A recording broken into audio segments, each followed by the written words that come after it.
मधुर नाम में एक बार फिर से आपका स्वागत है।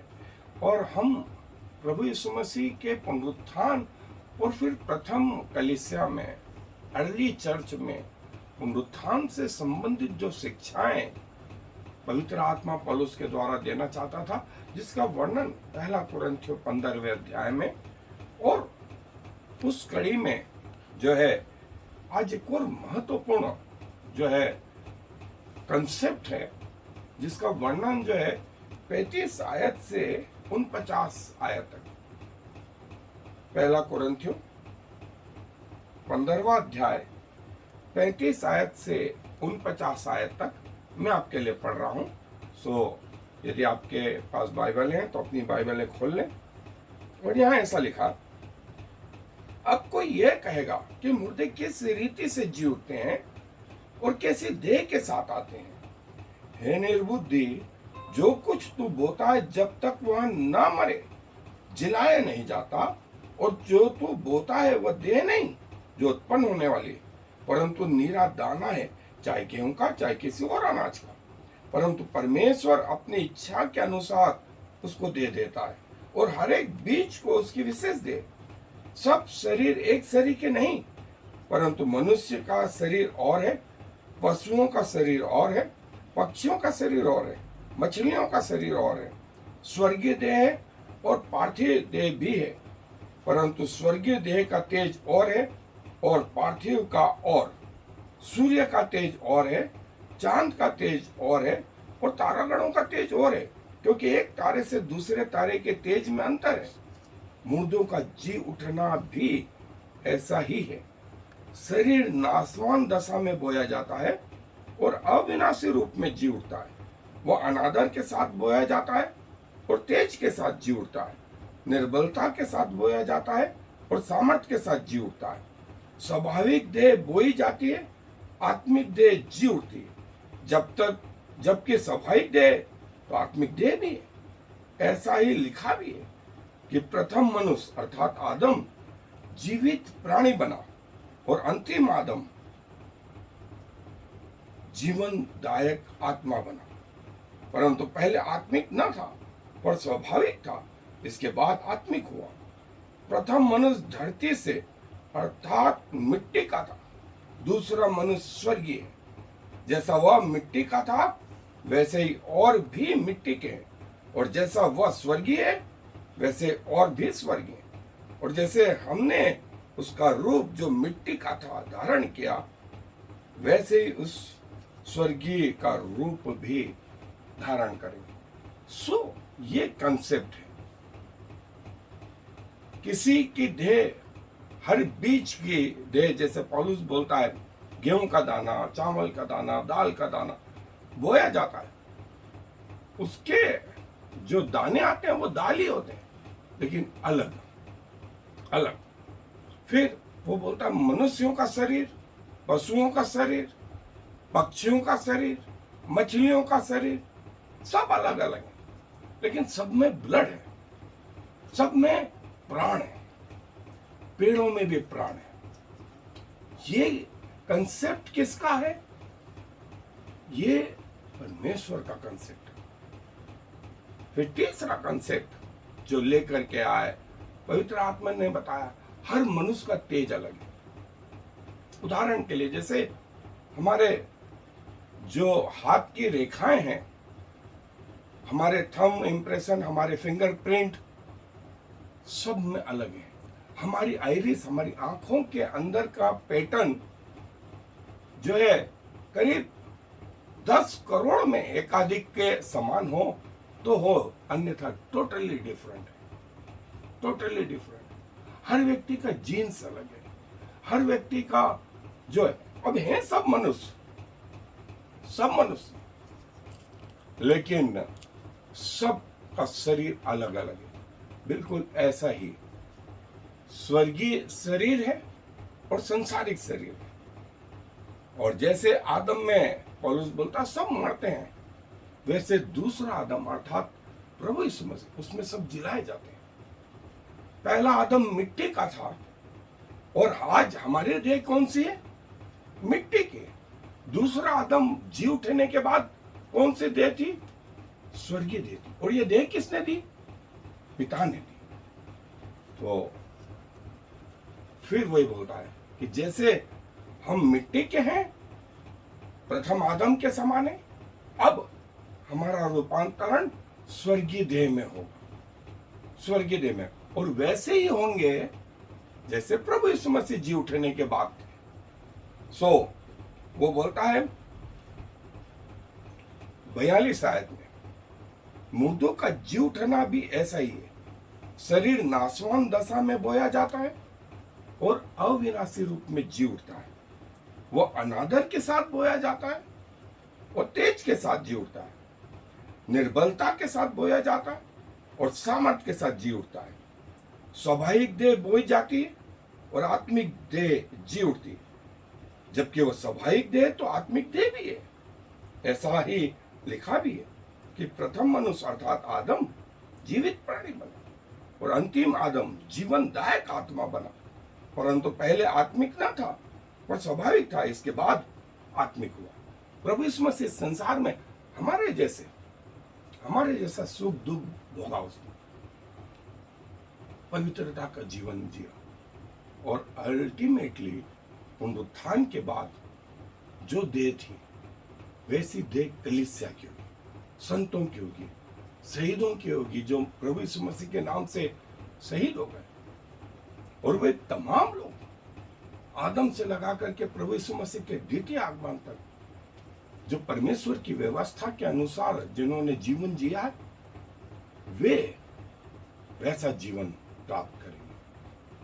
और लिखा है 47 आयत में, प्रथम मनुष्य धरती से अर्थात मिट्टी का था, दूसरा मनुष्य स्वर्गीय है। जैसा वह मिट्टी का था वैसे ही और भी मिट्टी के, मतलब हमारी देह आज जो है वो कैसी है? पहले आदम के अनुसार मिट्टी के। अब दूसरे आदम के अनुसार, दूसरा आदम अर्थात प्रभु यीशु मसीह जी उठने के बाद उनकी देह स्वर्गीय हुई, वैसी ही देह हमारी भी होगी। वही पवित्र आत्मा बोलता है, प्रथम मनुष्य धरती से अर्थात मिट्टी का था, दूसरा मनुष्य स्वर्गीय है। जैसा वह मिट्टी का था वैसे ही और भी मिट्टी के, और जैसा वह स्वर्गीय है वैसे और भी स्वर्गीय है।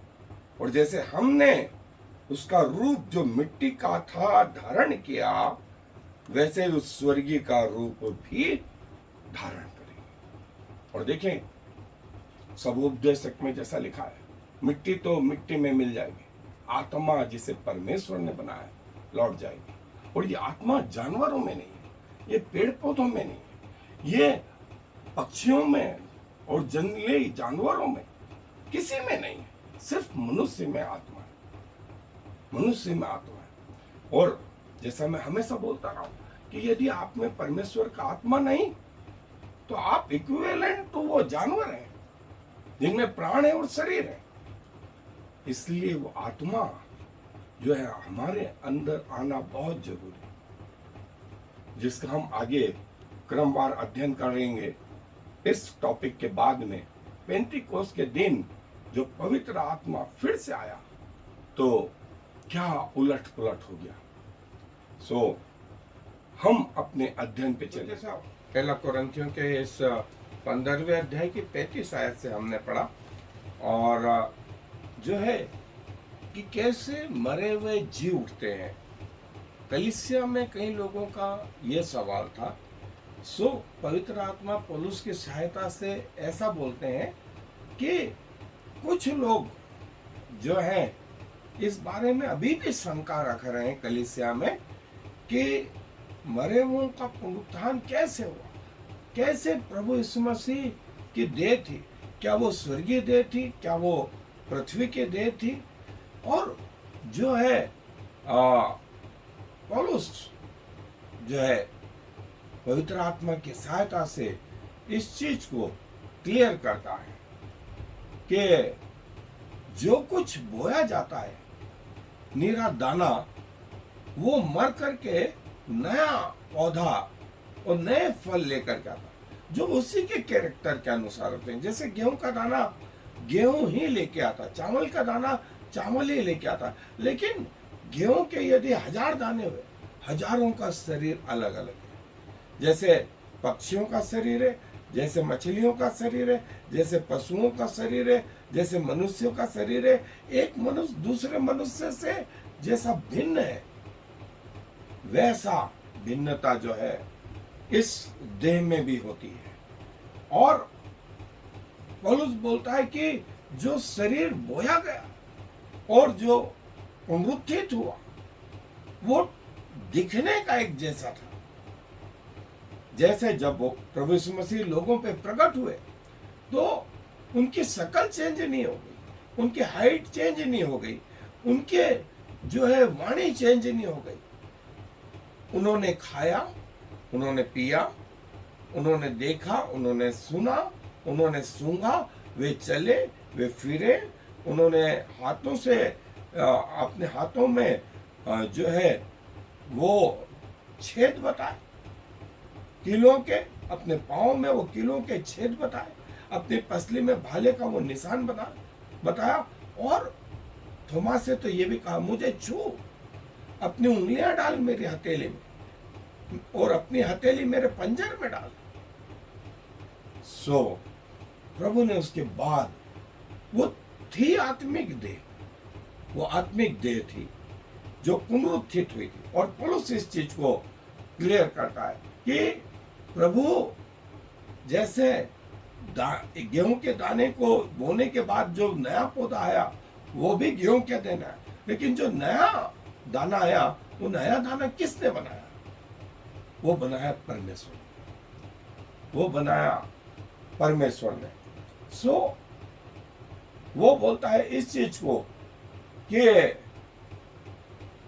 सबको जो दे दी जाएगी वो परमेश्वर की ओर से दी जाएगी, परमेश्वर की ओर से दी जाएगी। और जैसे परमेश्वर ने हर एक बीज को उसका शरीर दिया है, वैसे ही मनुष्य को भी उसका शरीर दिया जाएगा। अब ये असंख्य लोग होंगे जिसका वर्णन प्रकाशित वाक्य के 7वें अध्याय में हम पाते भी हैं। असंख्य लोगों की भीड़ है, लेकिन ये शरीर किसने दिया? ये शरीर दिया है परमेश्वर ने। और एक देह दूसरे देह से भिन्न है।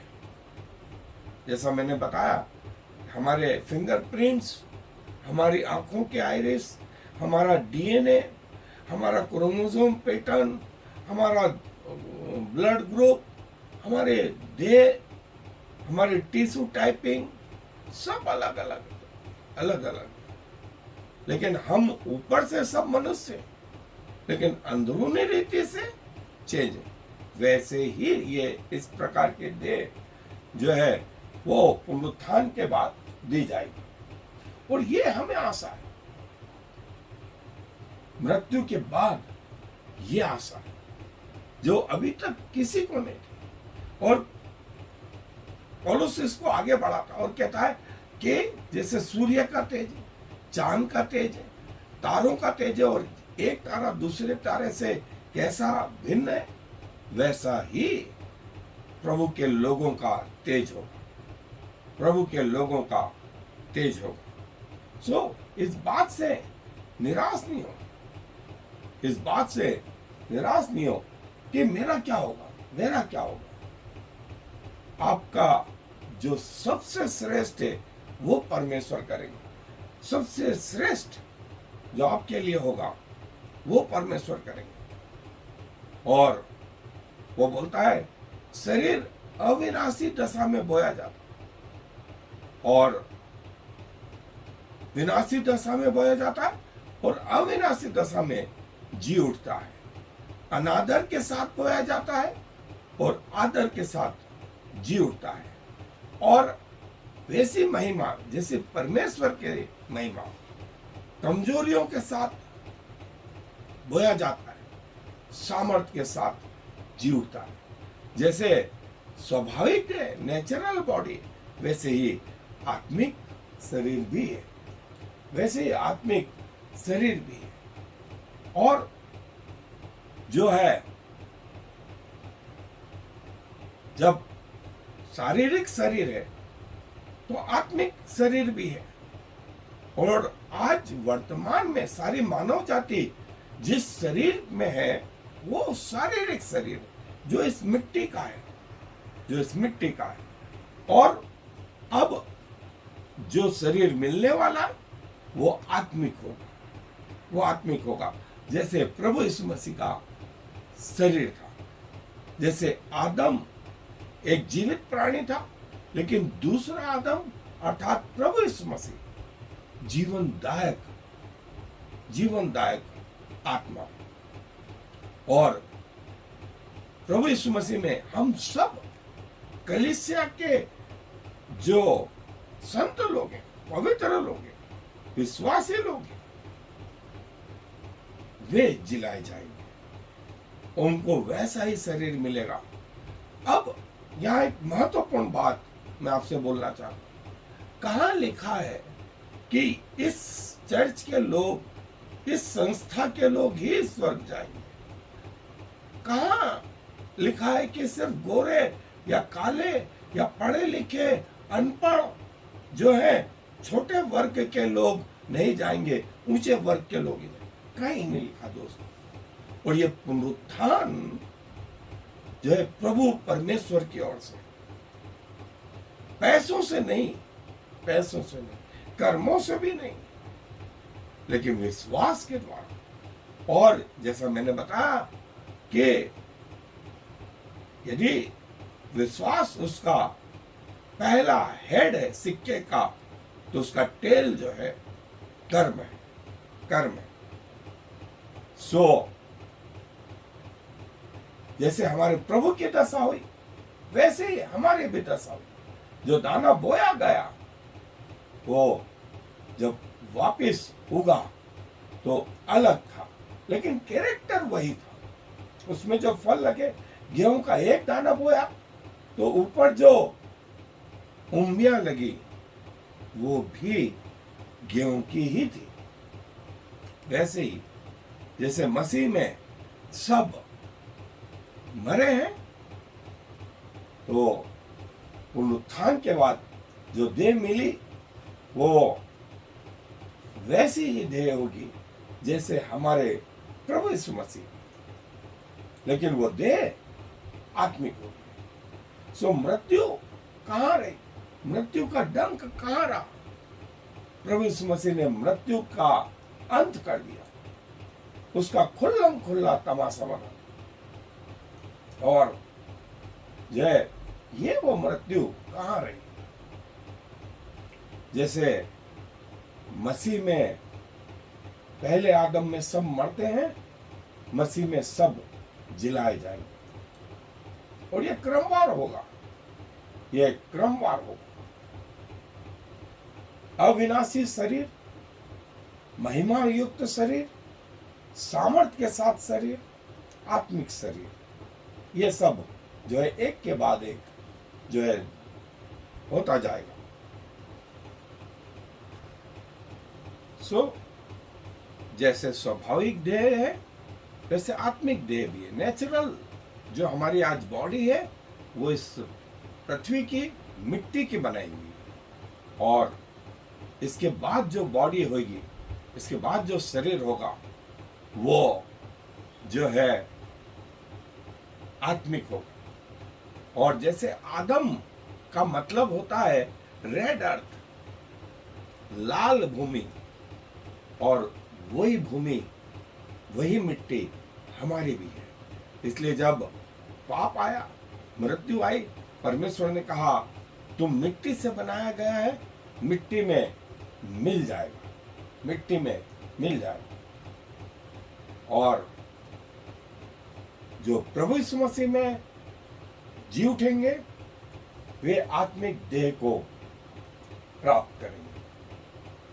वैसी देह जिसमें फिर दाग धब्बे नहीं, फिर दाग धब्बे नहीं, फिर मौत नहीं, फिर कोई बीमारी नहीं, फिर वहां आंसू नहीं, वहां कोई दुख और तकलीफ नहीं, वहां गर्मी और ठंड नहीं, वहां दिन और रात नहीं, वहां परमेश्वर और हम और जो है सो जो ये शरीर है वो नाशवान अवस्था में बोया जाता है, अविनाशी रूप में जी उठेगा। अनादर के साथ बोया जाता है, आदर के साथ जी उठेगा।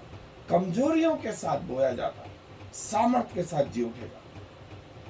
शरीर के अनुसार ये मिट्टी मिल गई, जो जी उठेगा वो आत्मिक होगा। और जो मरे हुओं का पुनरुत्थान होगा वो यहाँ पहला पुनरुत्थान हम देख चुके, फिर दूसरा पुनरुत्थान सारे लोगों, किसी का तो हमेशा के जीवन के लिए और किसी का हमेशा के नरक के लिए। सो ये डिसाइड करना आपके हिस्से में है कि आप कहाँ जाना चाहते हैं, और उसका निर्णय जो है आपके ऊपर रहेगा। जैसे ये नीला दाना बोया जाता है और ये पेड़ उग करके फिर वैसा ही, लेकिन जो बोया गया था वो समाप्त हो गया और नया जो आया वो है गेहूं का, उसका शरीर गेहूं का है, लेकिन हर दाना दूसरे दाने से भिन्न है।